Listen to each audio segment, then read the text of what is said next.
Ya, entonces hoy día vamos a tener nuestra última clase, que es una clase un poco más amena porque trata de los usos e importancia de los hongos a lo largo de la historia del hombre, ¿ya? Entonces vamos a ver las cosas que son como más relevantes y vamos a ver un poco de la diversidad de hongos silvestres comestibles presentes en Chile, pero en términos bien generales, ¿ya? Para conocer las especies como más características y algunas propiedades medicinales que pueden tener algunas de ellas, ¿ya? Bien, primero vamos a ver los usos que le da el hombre a los hongos. Desde hace mucho tiempo los hongos han sido utilizados con fines alucinógenos, como alimento, medicina, veneno, cultivos y enfermedades, ¿ya? Nosotros le vamos a dar bastante relevancia al tema del alimento y el veneno en esta introducción. Vamos a comenzar con el periodo neolítico. Voy a poner el puntero. Hace 6.000 a 2.000 años antes de Cristo, donde se observaban los petroglifos en Noráfrica, Argelia, y muestran entidades que les voy a mostrar aquí en estas fotografías, antropomorfas, con cabezas en forma de hongos, con hongos en las manos. Se fijan acá hay varias de estas representaciones. Y también hongos creciendo sobre el cuerpo. Probablemente muestran especies alucinógenas y sus efectos, posibles géneros Satirella, Paneolus, que crecen principalmente asociados al excremento de algunos animales, ¿ya? Como este que observamos acá. Entonces, estos son vestigios prehistóricos del uso de los hongos alucinógenos. Se observan en las fotografías una cueva de Taxli en África, ¿ya? Aquí está el continente africano, y ahí está la cita, y una cueva del noreste de España, donde la flecha es la que va a señalar a los hongos, ¿ya?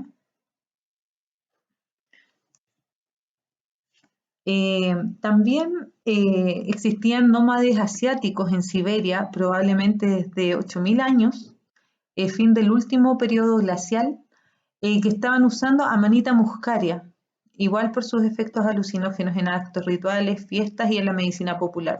Y también existen unos petroglifos, pero de hace 1.000 años antes de Cristo, donde si ustedes observan, se puede ver varias figuras antropomorfas. ¿Se fijan? Esta es la expresión original, de los petroglifos, y esta es como la representación en dibujos de lo que representa, ya que aquí igual se ven un poco borrosos. Entonces son figuras antropomorfas con cabezas en forma de hongos, ¿ya? Y justamente se reportaba el uso de Amanita muscaria como en un empleadante chamánico en esta época, ¿ya? Y ese es el hongo Amanita muscaria. Yo creo que muchos de ustedes lo han visto, que es un hongo bastante característico en las plantaciones de pino. Están asociados a las raíces de pino y fueron introducidos más o menos en el año 1970 con el tema de las plantaciones forestales y la inoculación de las raíces de estas plantas con estos hongos como ectomicorrizas para potenciar su crecimiento y para brindarle otras ventajas. También hay un reporte de un viajero alemán del siglo XVII donde es sobre la tribu de los corucos en Siberia. Allí decían: cuando celebran una fiesta, echan agua sobre algunos de estos hongos y los cuecen. Después toman el líquido, lo cual los intoxica. Los más pobres, quienes no tienen las medidas de almacenar estos hongos, durante estas ocasiones se ponen alrededor de las cabañas de los ricos y esperan la oportunidad cuando los invitados salen para orinar. Y entonces ponen una fuente de madera para recibir la orina, la cual toman ávidamente, ya que todavía tiene algún efecto del hongo y de esta manera ellos igualmente se emborrachan. Entonces, ¿esto qué refleja? De que en estas tribus los que eran más ricos tenían acceso a estos hongos, mientras que los más pobres tenían que eh, acceder a la orina de los más ricos para poder tener estos efectos. ¿Y esto a qué se debe? Porque si bien los hongos alucinógenos y algunos hongos venenosos que tienen igual estas características han sido utilizados con fines recreativos, y producen un daño hepático, muchas veces son eliminados en la orina. De hecho, cuando se consumen bajas dosis, es la orina la que elimina esa toxicidad de nuestro organismo. También tenemos el tema de los egipcios. Los egipcios ya tenían en cuenta los hongos y podrían haber sido utilizados con fines rituales. Así lo muestran, por ejemplo, esta pintura mural egipcia, con esta, de la tumba del faraón Amenemhet, algo así, que data de 1450 a.C. ¿Ya? Y aquí igual se utiliza una imagen que hace tiempo atrás en el grupo Hongos de Chile provocó bastante, eh, ¿cómo se podría decir? Provocó bastante discusión, ¿ya? Al respecto, porque los egipcios llamaban a los hongos el alimento de los dioses o hijos de los dioses, porque creían que como no brotaban a partir de una semilla, las esporas nosotros no podemos verlas a simple vista, eran colocados en la tierra por el dios Osiris, que era el dios de los egipcios que lo controlaba todo. Por lo tanto, su consumo se limitaba al sacerdocio y a las clases más altas. Había un teólogo egipcio, Stephen Berland, no sé si alguna vez lo han escuchado, que decía que algunos egipcios cultivaban estos hongos en el grano de cebada. Entonces, eso demuestra cuán importante cultural y espiritualmente era importante su uso. No sé si ustedes alguna vez han visto granos de trigo o de algún otro cereal invadido por hongos de la división Ustaligena-micota de los carbones que vimos. ¿Ya? Por ejemplo, estos mismos hongos provocaron ergotismo hace muchos años atrás en algunas poblaciones y generaban alucinaciones. Y en realidad los casos más complicados, las personas morían. Entonces, estos hongos los cultivaban ellos y los consumían en bajas dosis. De hecho, a partir de muchos de estos hongos, como los carbones y otros, se produce LSD y otras drogas. Ahora voy a lo que les estaba comentando. Esta imagen donde se supone que hay un doctor o algo así en Egipto que le está aplicando moho o pan mohoso sobre las heridas de algunos pacientes, se debe a que así trataban algunas heridas ellos, ¿ya?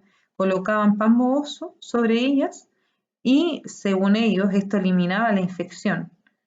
Entonces, por eso se aplicaban sobre heridas, y esto es verídico.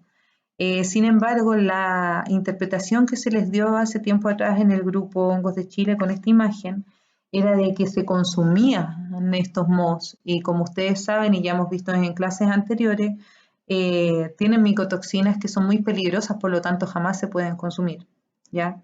Lo que se sabe es que se aplicaban sobre heridas. Y esto tiene lógica porque recordemos que Alexander Fleming, en el año 1928 aproximadamente, descubrió que la penicilina tenía un gran efecto como antibiótico en las bacterias. Y cuando el pan se pudre, cuando nosotros a veces dejamos muchos días un pan o salimos de vacaciones y regresamos, secreta un hongo llamado Penicillium chrysogenum hoy en día y del cual deriva la penicilina. Entonces, a partir de este hongo también se pueden producir antibióticos, pero al mismo tiempo micotoxinas cuando están en un estado sobremaduro, cuando la esporulación es bastante intensa. Aquí también quise colocar que en el Rig Veda, el libro sagrado de la cultura indoeuropea, con origen hace 800 años antes de Cristo, se menciona una bebida mística del nombre Soma, que probablemente era un extracto de Amanita muscaria. Este libro contiene muchos himnos alabando las cualidades energizantes y embriagantes que poseía el Soma. Entonces, este era utilizado en rituales védicos por los indios antiguos, incluso hace 3500 años. Y es una de las bebidas más misteriosas de la historia porque se creía que confería inmortalidad y los dioses principales, que eran Indra y Agni, aparecen en muchas imágenes consumiéndola, ¿ya? También tenemos a los romanos, que consumían hongos como la trufa y la manita cesárea. La trufa, no sé si alguno de ustedes la ha probado, yo he probado solo huevos trufados, donde se aplica un rallado de este hongo encima y le da un agradable sabor. Pero como ustedes saben, son muy caras las trufas. Y tenemos la oronja, que es Amanita cesárea, que este hongo no se encuentra en nuestro país, pero sí se puede encontrar en Europa y es muy apetecido. Entonces, los romanos consumían estos hongos, pero también tenían en claro el efecto que tenían los hongos tóxicos, como veneno. Por ejemplo, el emperador Claudio fue asesinado con una comida con Amanita phalloides, que es este hongo. Si se fijan, el género Amanita, como lo vimos igual en las clases anteriores, presenta una estructura bastante fácil de reconocer.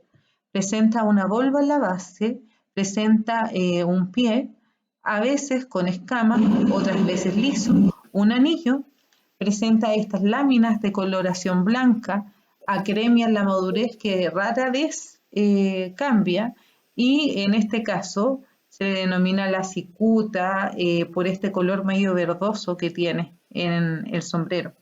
Entonces, el nombre que recibe este hongo es ángel de la muerte, cicuta y falsa oronja, Amanita phalloides. Y es importante que ustedes lo reconozcan porque, como les dije, las plantaciones de pino, que fueron introducidas en el año 1970, por ahí, ingresaron muchos de estos hongos ectomicorrícicos en las raíces y hoy en día lo podemos encontrar en nuestro país. Y cuando ustedes escuchan intoxicaciones con hongos venenosos, que son mortales y que fueron confundidos con champiñón, generalmente se trata de la Amanita phalloides. ¿Por qué? Porque cuando está en estado juvenil más pequeño que este o como primordio, suele tener un color blanco. Entonces, si uno ve un hongo idéntico a este, pero de color blanco, podría ser una Amanita phalloides en estado de desarrollo, donde todavía no adquiere la coloración verdosa, y se ve como un champiñón, incluso con el anillo, cuando ya está comenzando a emerger. Entonces hay que tener cuidado para identificarlo y la principal diferencia es esta. Amanita phalloides, como les digo, siempre tiene las láminas de color blanquecino, mientras que Agaricus, los champiñones silvestres en general, presentan las láminas de color rosado, rosado pálido en un comienzo y al final podría ser de color café, ¿ya? Aquí se aprecia una clara diferencia en el color, pero no siempre es así. El hongo va a tener una coloración distinta dependiendo del ambiente donde esté, si le da el sol, si está a la sombra. Entonces, en algunos casos, la manita puede verse de color blanquecino, como la recolección sostenible de estos hongos comestibles como Agaricus, como los champiñones silvestres, es cortar cerca de la base del pie. Si uno no extrae un ejemplar completo y observa esta volva, puede confundirlo con un champiñón, si no tiene tampoco expertise en el área de la recolección sostenible. Lo que ha llamado la atención es que hace como un par de años una familia se intoxicó y siempre salían a recolectar champiñones. Por eso les digo que a veces la apariencia engaña y cuando está en estado juvenil, dependiendo de las condiciones donde crezca la manita phalloides, puede ser más blanquecina y confundirse con champiñón. ¿Ya? Todo esto se los voy a pasar, así que ahí van a poder tener claro las diferencias entre ambos casos. Y en Centroamérica, estamos hablando de Guatemala, México, Honduras, El Salvador, se han encontrado estatuas en forma de hongo de la cultura maya, los más antiguos originando entre los 1000 y 500 años antes de Cristo, ¿ya? Y acá está una recopilación de estas estatuas con formas de hongo. Los hongos enteogénicos en América precolombina, como el Teonanacalt, carne de Dios en México, podemos observarlos igual en estas representaciones, donde se observa el hongo sagrado, ahí está, o partes de ellos, que por lo general eran hongos psilocibios, que en México eran conocidos con este nombre, y eran conocidos en tiempos previos a la conquista española. El nombre científico de un hongo igual enteogénico utilizado allá era Panaeolus campanulatus, ¿ya? Pero que por la mayoría hoy es conocido como Psilocybe mexicana y que es propio de México, una especie endémica de allí. Entonces, los hongos alucinógenos eran el alimento sagrado para varias tribus, por decirlo así, o pueblos.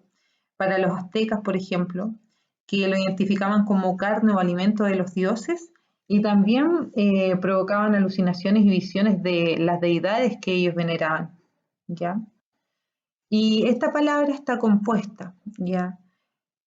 Teolt, hasta ahí, vendría siendo Dios, y Nanakalt vendría siendo el alimento, y por eso es que se decía que eran el alimento de los dioses. Acá hay una fotografía donde aparezco yo en el Valle del Encanto, Chile, estamos hablando cerca de la cuarta región, y allí se pueden observar algunos petroglifos igual con forma de hongo, ¿ya? Que uno los puede interpretar de cierta forma, pero hay algunos arqueólogos que dicen que en realidad no son representaciones de hongos, sino que de dioses que ellos tenían y les daban estas formas extrañas. Pero me pareció bastante particular, así que fue bonito andar por allí.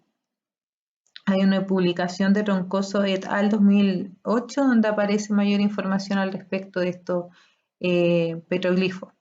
Se las voy a tratar de subir, ¿ya? Al Dropbox, se las voy a subir. Bien, entonces ya vimos los usos que le daba el hombre a los hongos desde hace miles de años atrás, y ahora vamos a ver la importancia que tienen hoy en día y en realidad que han tenido siempre en este sentido, porque los hongos juegan un papel muy importante dentro de los hábitats naturales. Recuerdan que hemos visto siempre que son descomponedores por excelencia junto a bacterias y protistas, y se encargan de descomponer materia orgánica muerta, ya sea de origen animal o vegetal, y eso permite de que estos nutrientes que tienen esta materia orgánica sean reciclados hacia la tierra, hacia el suelo, y que permitan que otros organismos que no pueden alimentarse de macromoléculas se alimenten a partir de estos nutrientes disueltos. Y esto ya vimos que lo hacen por osmotrofia a través de exoenzimas, ¿ya? Esa es la forma que tienen los hongos de lograr esto. Sin los hongos en los ecosistemas no se descompondría mucha materia muerta, y por ende todo se convertiría en un basural. Y bueno, además igual sabemos de que los hongos micorrízicos conectan a los árboles, conectan el bosque, y los parásitos se encargan de regular poblaciones. Las ectomicorrizas en especies de notofago. En esta imagen vemos un coihue con sus raíces, donde si ustedes observan las raíces laterales son las que van formando una especie de red que va envolviendo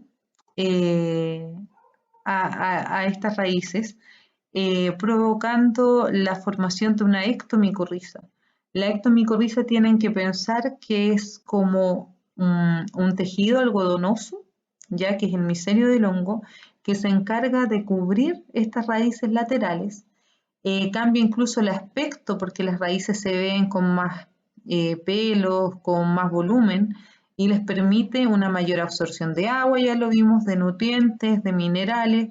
Entonces el hongo lo que hace es nutrirse a partir de los compuestos carbonatados que el árbol produce. Recordemos que el hongo no puede producir su propio alimento, como las plantas sí pueden hacerlo, que son autótrofos, y a la vez el hongo permite que aumente la superficie de absorción de estas raíces, mejorando la nutrición y la circulación del agua hacia el árbol. Esa es la ventaja. Acá podemos observar en estas fotografías del Dr. Gex Pfeiffer la morfología de estos micorrizas formadas por 4 especies fúngicas distintas en Nothofagus sp en Chile. Y aquí ustedes pueden observar lo que yo les cuento para que me crean. Ven que la raíz sufre una transformación. Comienza a estar envuelta por estos hongos ectomicorrízicos que, dependiendo del género, va a tener una distinta coloración su micelio. Si se fijan, acá es un amarillo pálido, acá como un dorado, acá un amarillo intenso y acá un color morado. Y esa es la apariencia que tienen las ectomicorrizas. Por lo tanto, al momento de estudiarlas, igual se hacen cortes al microscopio y se observan estas estructuras para catalogar a qué género pertenece, a qué especie y cómo es esta asociación en las raíces, si es bien compacta o es un poco más laxa. Como les decía, los hongos patógenos y los parásitos en general provocan diversas lesiones, ¿ya? Por ejemplo, tenemos la pudrición húmeda que se da en la papa, en Phytophthora, que la provoca Phytophthora infestans, ¿ya? Que es el tizón tardío. Tenemos algunos cancros que se dan en las cortezas de algunos árboles, o también podemos tener manchas cloróticas, que son estas amarillas que aparecen aquí. Tenemos manchas necróticas donde se produce la muerte del tejido, por eso son de color negro y finalmente queda un orificio porque el hongo se está alimentando de la hoja y hace que finalmente muera ese tejido y continúa atacando el tejido sano. Y acá tenemos, me parece que son unos tomates igual que tienen algún tipo de pudrición. Igual esto del ahogamiento se observa a veces en las plantas que uno tiene en casa y comienzan a morirse y en la base están como ennegrecidas con un olor a húmedo. Eso generalmente igual lo provoca Phytophthora, porque igual el Phytophthora ataca las raíces y produce un ahogamiento de estas. Entonces, en términos generales es bueno conocer algunos de estos signos, ¿verdad? De la enfermedad provocada por hongos patógenos para saber cuando estemos frente a uno de ellos. También tenemos hongos microscópicos de interés médico, como lo pueden observar acá. Acá está cultivado en placa uno de estos hongos y acá se pueden observar estructuras al microscopio. Este probablemente es un penicillium por la forma que tiene de pincel. Y puse esa fotografía para no colocar una más aterradora sobre los hongos en los pies, que también son hongos del tipo dermatófitos que infectan nuestros pies y que también en algunos casos pueden infectar otras partes de nuestra piel. Por eso se llaman dermatófitos. Y también los hongos tienen una gran importancia para la medicina, la alimentación y la industria. Ya les dije que Alexander Fleming en el año 1928 descubrió por casualidad la penicilina a partir del hongo Penicillium chrysogenum. La historia dice que él durante un fin de semana se fue como de vacaciones o a la casa y dejó una placa sin tapar cerca de una ventana y cuando llegó el día lunes, por decirlo así, él tenía bacterias en esta placa.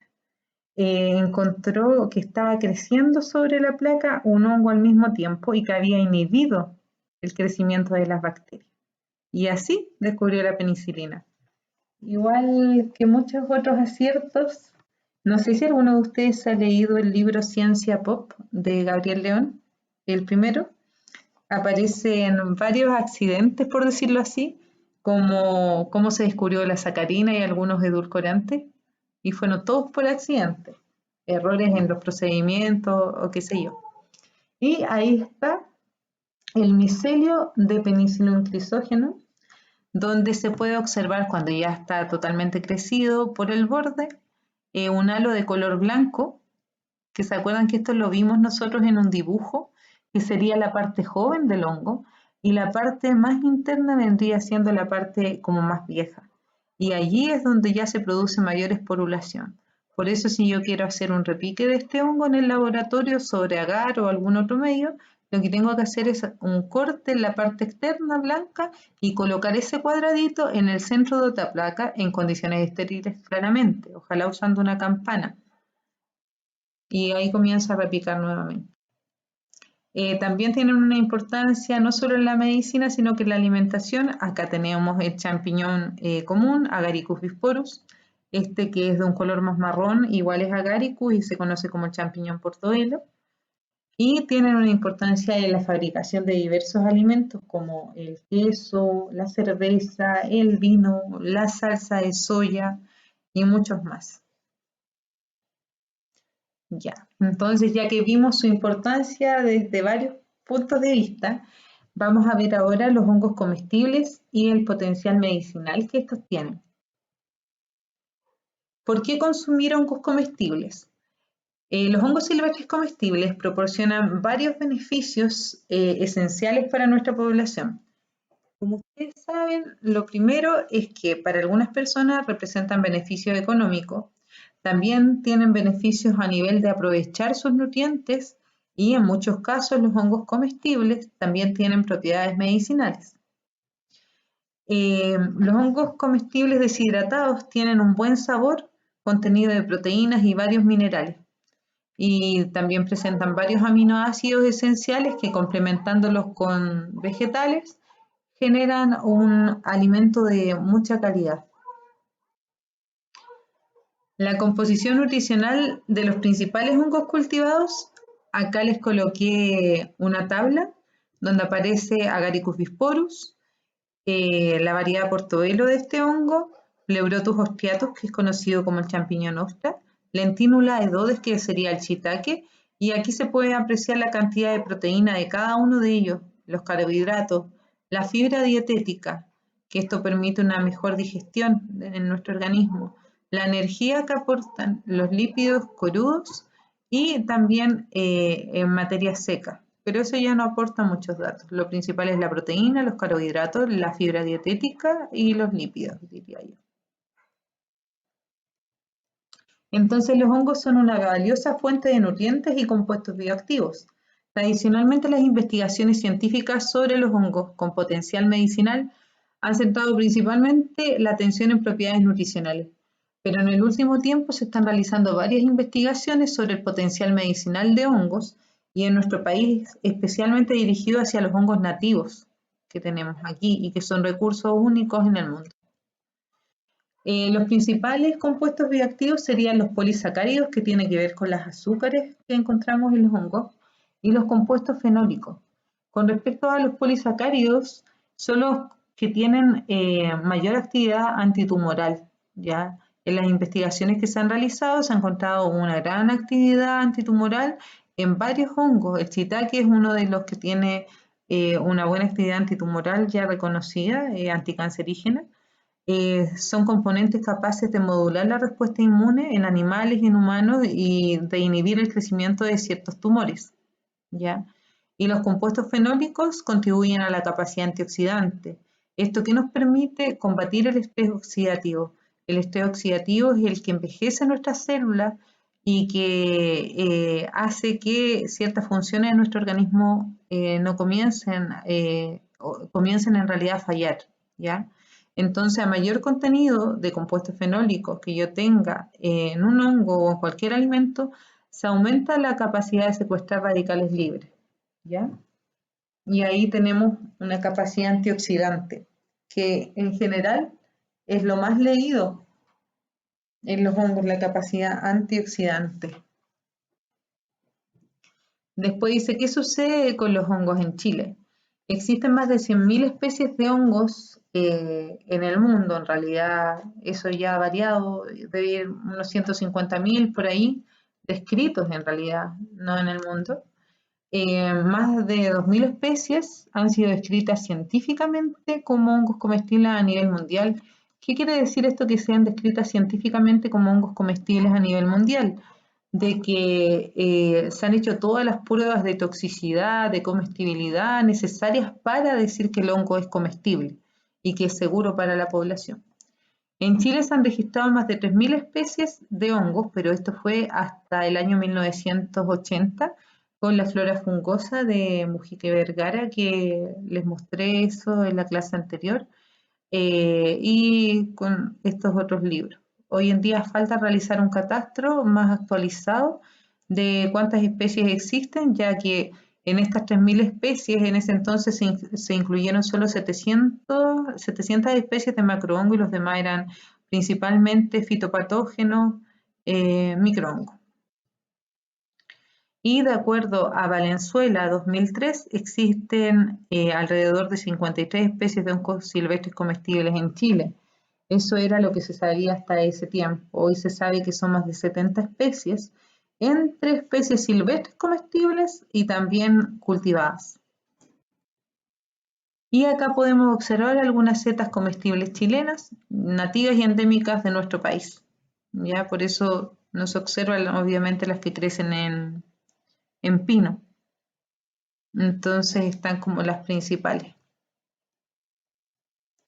Según López y Fuenzalida, 15 son las especies de hongos consumidos por las poblaciones mapuche, y estos eran recolectados principalmente en tiempos de invierno en los troncos podridos y en el suelo.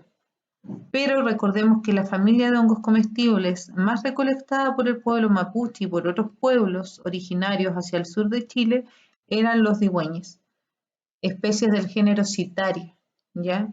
Y esto igual se los mostré en la clase anterior. Se dice que todas las especies de Citaria presentes en Chile y en Argentina son comestibles, pero, por ejemplo, Citaria hockeri no se consume crudo. Hay registros del año 1981 que dicen que se consumía principalmente deshidratado por algunos pueblos fueguinos. Crudo es malo y puede provocar malestar estomacal.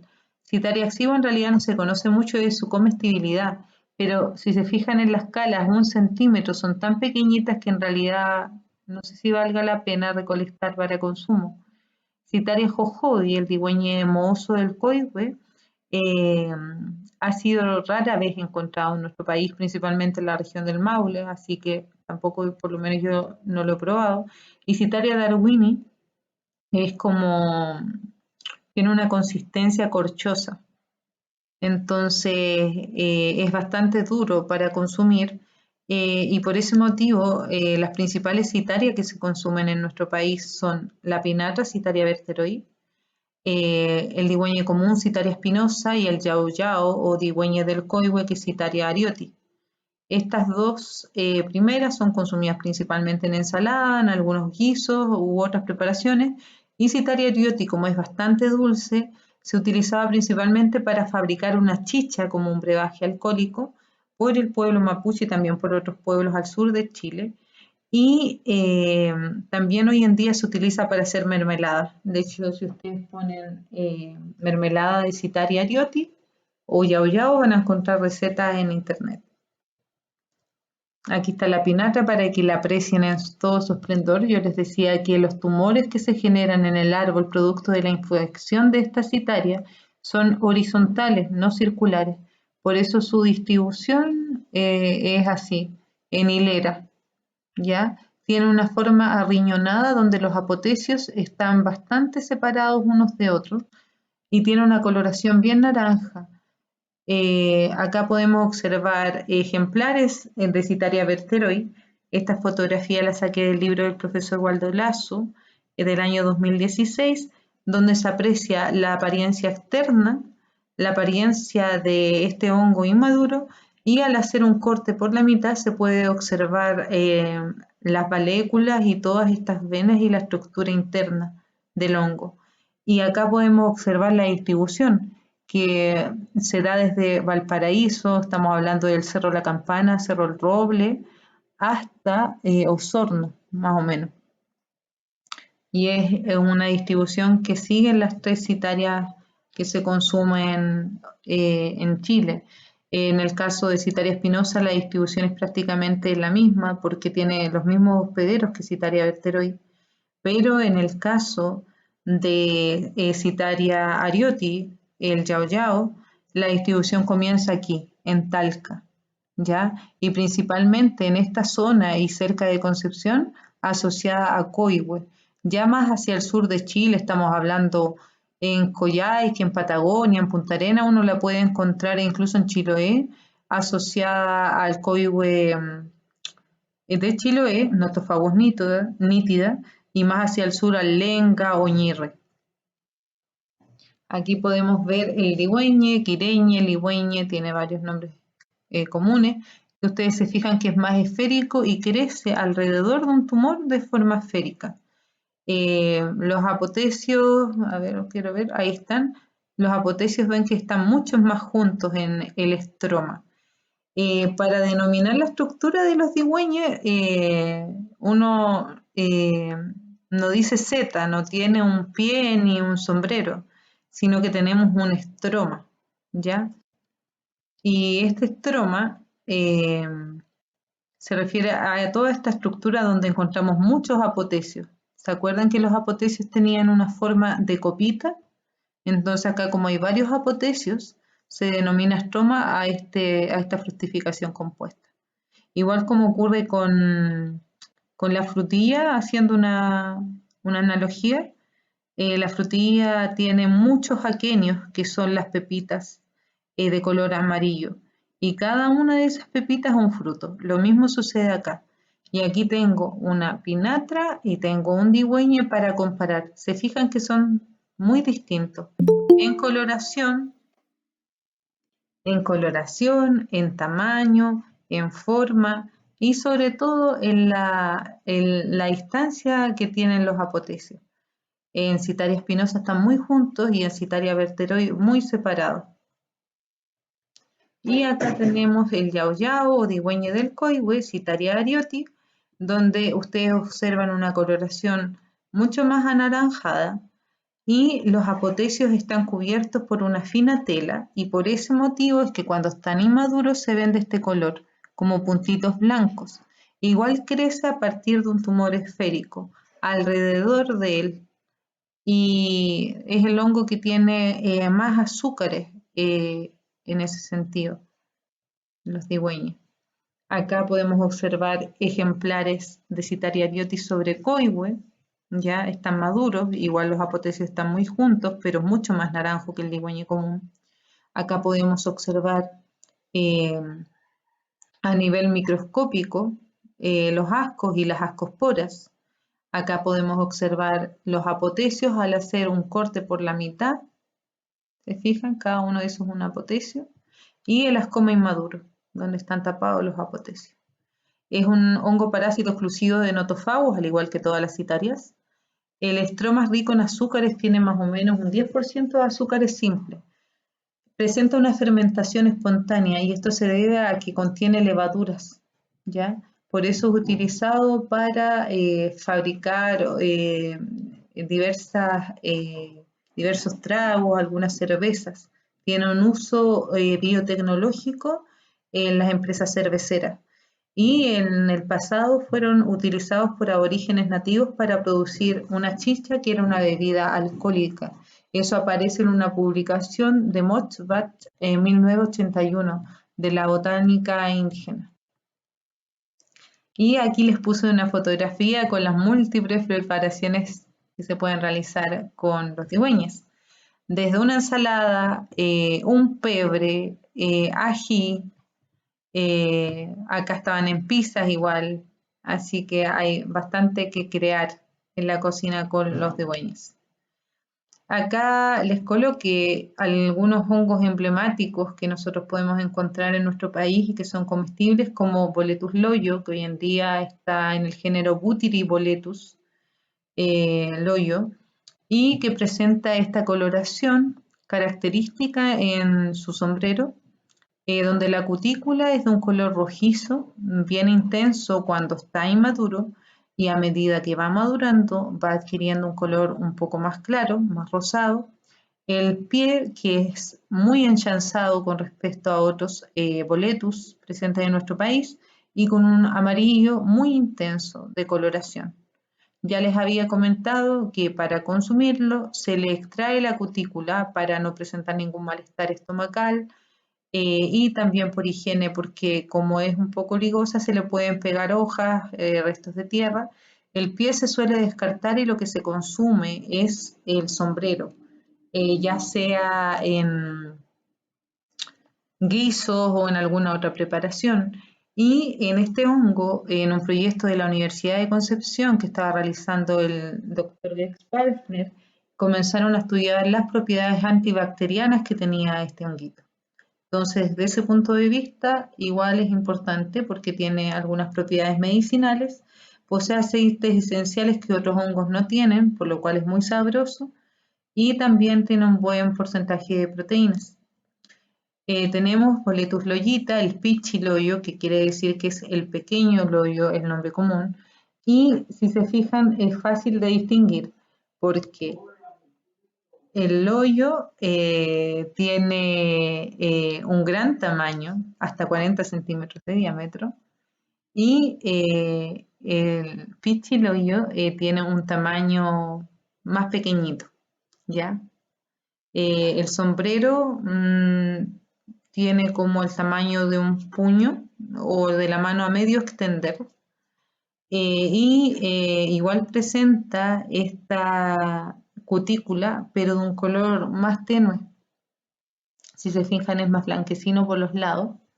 Tiene un himenio igual que acá no se aprecia Boletus loyo amarillo con muchos tubos muy juntos entre sí y presenta un pie rojizo con la base en punta.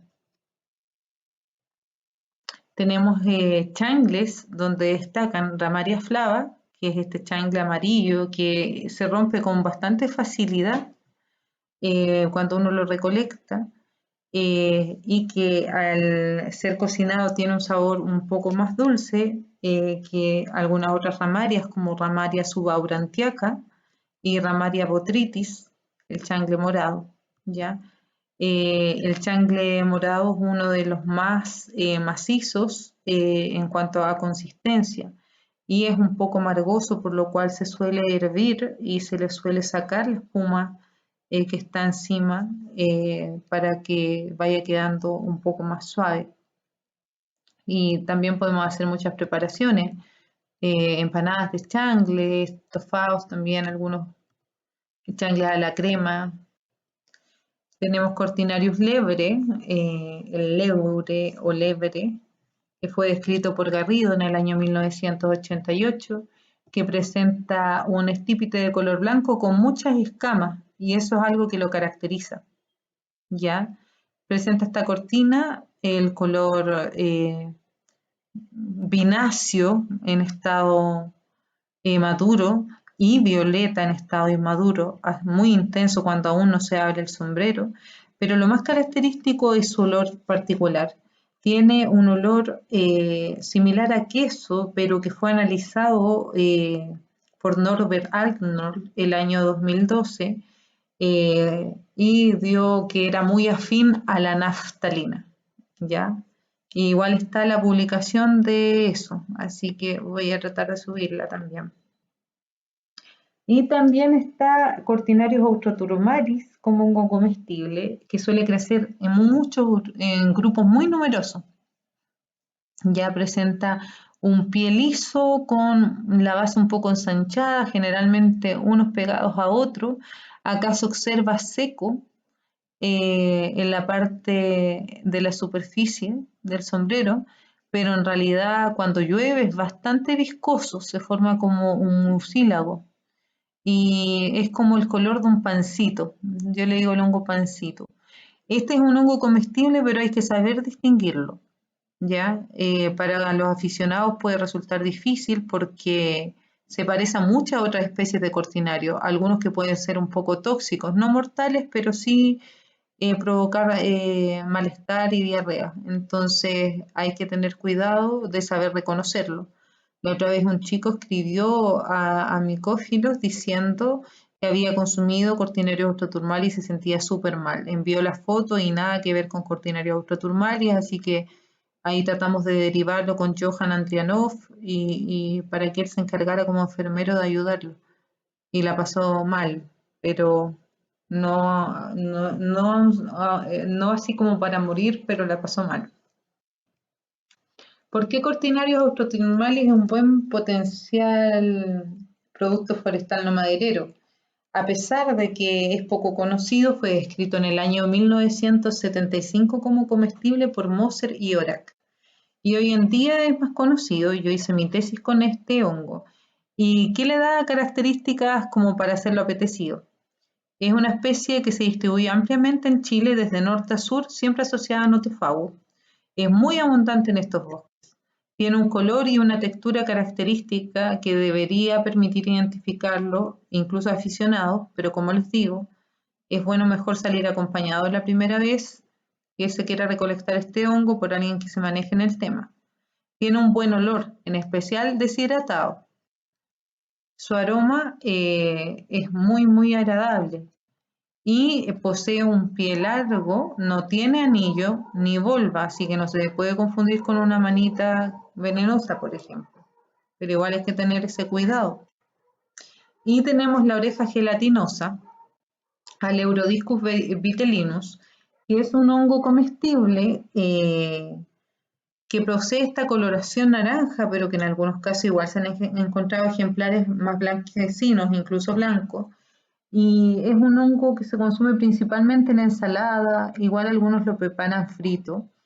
Y es un hongo que recientemente se ha descrito como medicinal porque posee benzofuranos, que son unos compuestos bioactivos que permiten prevenir o tratar el Alzheimer.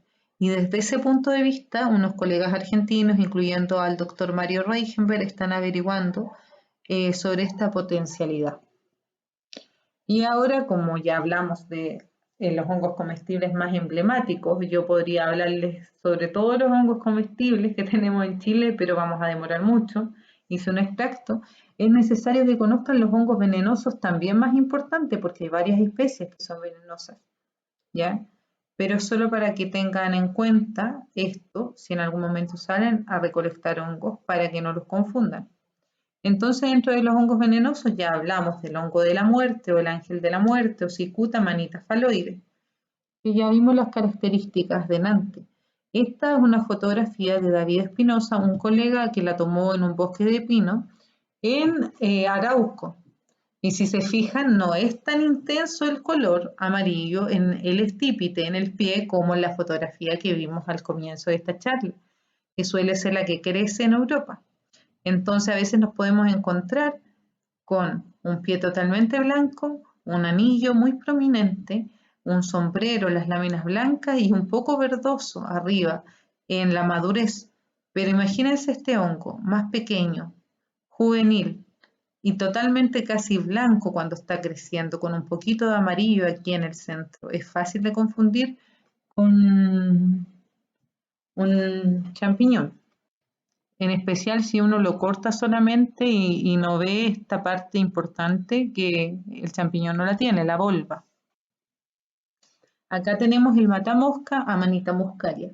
Recibe el nombre de matamoscas porque si uno coloca, si hay suficiente humedad en realidad, eh, o agua sobre el hongo, atrae muchos insectos.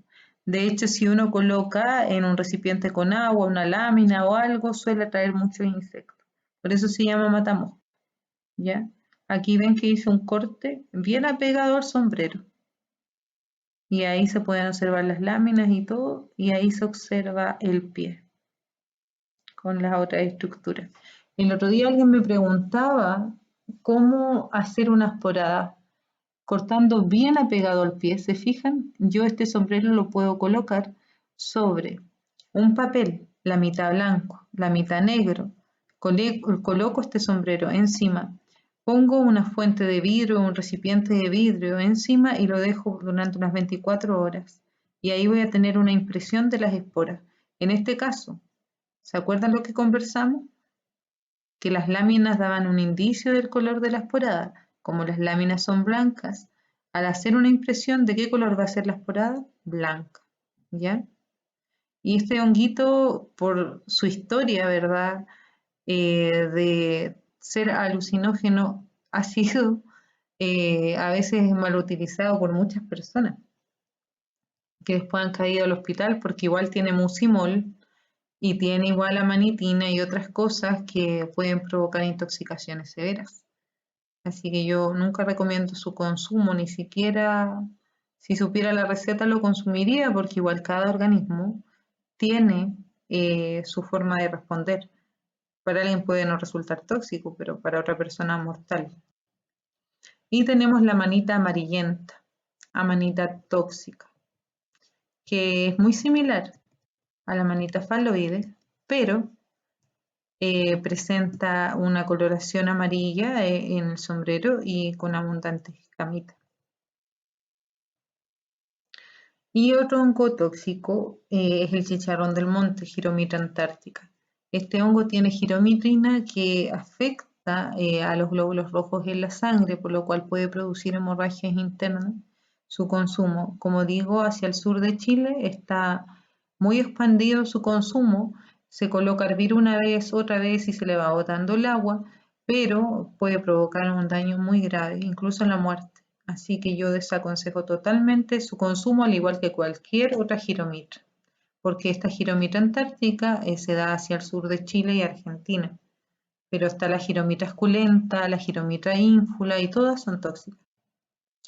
Y finalmente vamos a hablar sobre la recolección sostenible de hongos silvestres comestibles. ¿Qué es una recolección sostenible? Se habla de recolección sostenible cuando la tasa de extracción de un recurso es igual o menor que la tasa de generación.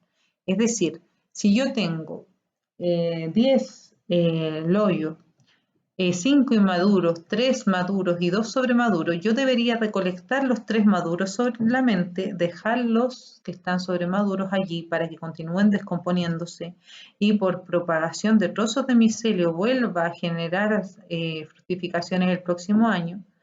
Y los inmaduros hay que dejarlos crecer para que cumplan su rol ecológico y también para que tengan las propiedades nutricionales y medicinales que el hongo tiene. Cuando está inmaduro, todavía tampoco ha comenzado a producir los compuestos bioactivos que se describen como medicinales. Tiene que estar maduro el hongo al momento de la recolección para que sea más concentrada esas cantidades de compuestos. ¿Ya? Entonces tienen que ser sostenibles desde el punto de vista ecológico, social y económico. No recolectar ejemplares inmaduros. Ahí hay un ejemplar inmaduro de de Suillus luteus, ¿ya? Ahí no tiene prácticamente todavía una buena composición de proteínas, es muy pequeño, no hay que recolectarlo. Y en esta fotografía aparecen Cortinarius lebre inmaduro. Lo mismo, es mejor no recolectarlos así, recolectarlos cuando ya están maduros. Tampoco es bueno recolectarlos sobremaduros porque pueden tener no solo larvas, sino que otros microhongos descomponiéndolos y esos microhongos igual pueden causarnos algún daño. Por lo tanto, en el caso del mismo Boletus loyo, este sería el tamaño óptimo de recolección, cuando ya se expandió totalmente el sombrero y alcanza un tamaño bueno.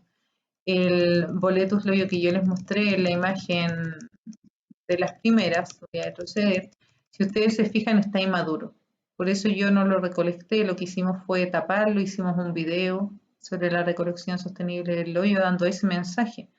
A veces, claro, uno va a recolectar y no encontrará ningún ejemplar maduro y se lleva lo que hay y tratar de llevarse todo el bosque, pero realmente hay que asegurar que el recurso continúe a lo largo del tiempo. Lo que se puede hacer es ocultarlo bajo ramas y después, si se puede, en unos 2 o 3 días volver y ahí ya va a estar más grande. Voy a avanzar.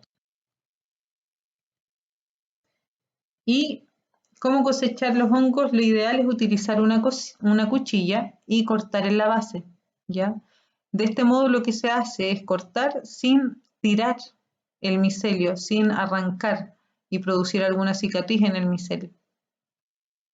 Y en lo posible un canasto similar, no bolsas de nylon, porque eso arruina la cosecha y al mismo tiempo igual hace que la temperatura al llevar varias setas aumente y aumente el estado de descomposición, comienza a descomponerse o a producir ciertos efectos inmediatamente desde el momento de la cosecha. Y acá salgo recolectando yaoyaos y tariarioti, que esa generalmente es con la mano, pero si está muy alto, se utilizan varillas, ya sea de algún coligüe o algo similar, se utiliza una varilla y con eso se le pega suave para recolectarlo. La idea es no quebrar las ramas y producirle más daño al árbol. Y ahí está la fotografía de la recolección. Acá hay otra fotografía que me gusta mucho de recolección sostenible que realizamos en un manchón de bosque nativo, pero si ustedes se fijan, en todas partes allá siempre hay pino. Esto fue cerca de Chillán, entonces había lactarius en pino, suillo y lo demás todo de nativo. Técnicas de recolección sostenible, no cosechar ejemplares pequeños y maduros, ya lo vimos. Utilizar un cuchillo y dejar los restos no deseados del carpóforo en terreno. ¿Para qué? Para que se propague el micelio y continúe creciendo. Transportar los carpóforos cosechados en un canasto para que no se maltraten. Dejar siempre uno o dos carpóforos sin cosechar. Eso me asegura que va a seguir reproduciéndose, que las esporas van a ser dispersadas. Asegurarse de que los hongos cosechados no sufran daños al interior del canasto. Esto es para las personas, ¿verdad?, que los quieren para venta. La idea es de que el producto se vea bien. Y si no se tiene la certeza que una especie es comestible, no la recolecten. ¿Por qué? Ponen en riesgo su vida y al mismo tiempo, si es tóxica, van a contaminar el resto de la cosecha. Acá están las referencias bibliográficas. Y muchas gracias, chiquillos. Los invito a visitar la página web de ONG Micófilos, www.micófilos.cl, y también mi página personal de Murrehue, Pensar como un bosque. Ahí van a encontrar información más generalizada de educación ambiental en general, libros naturalistas y otras cosas, y acá más orientado hacia los hongos.